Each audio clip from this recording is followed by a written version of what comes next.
What is one good habit that medtech students should develop? Siguro time management talaga. Kasi sobrang dami nating quizzes everyday tsaka activities.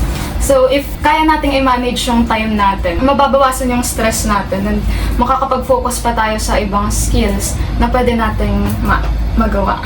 Tama. Kami, pag nagkakaram kami, umiiyak na lang kami. Mali ko eh. Mali namin. Mali namin. Okay. Masaya po ba sa medtech?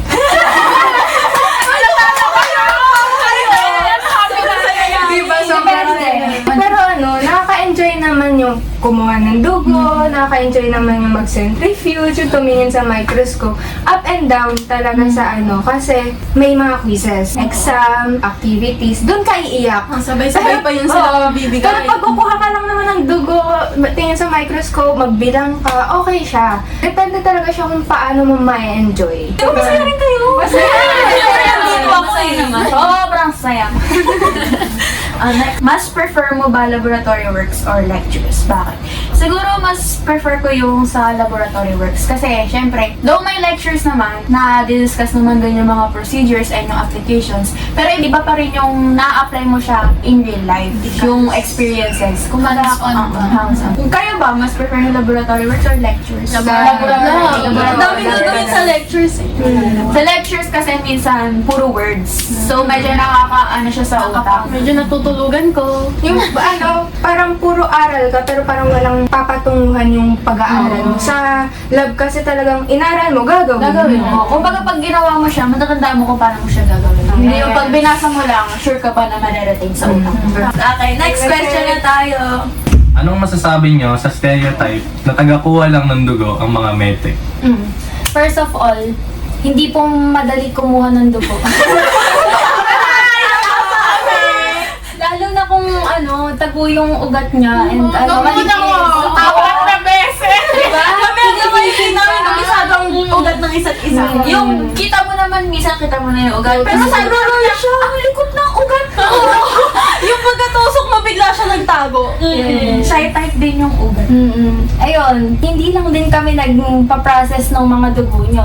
Pati doon sa pag-analyze, lahat na yan, lahat ng process na yan, pagdadaanan, medtech po gumagawa niyan. Hindi lang din naman ang dugo ang sample na ginagamit natin, kundi yung urine, feces, ayan, sputum, yan, lahat po na yun. Kami po ang nagtatrabaho na. So, huwag niyo pong minamaliit yung medtech. Tama. Without medtech, walang diagnosis na magaganap. Walang maggagamot, walang gagamutin. What is the biggest adjustment from high school to medtech student life? Ako personally, kasi nung high school, di ba, may times na half day lang yung classes, tapos makakatulog ka pa pag uwi mo sa bahay, pero ngayon wala na yun. Pag uwi mo ng bahay, magre-review ka agad kasi may quiz ka everyday. Ayun, nakakapagod lang. Yun yung isa sa mga parang biggest adjustment nung nag-medtech ako. Next! Curious na. Hindi natin alam. Ito, pumasok na po ba sa isip ni mag-ship?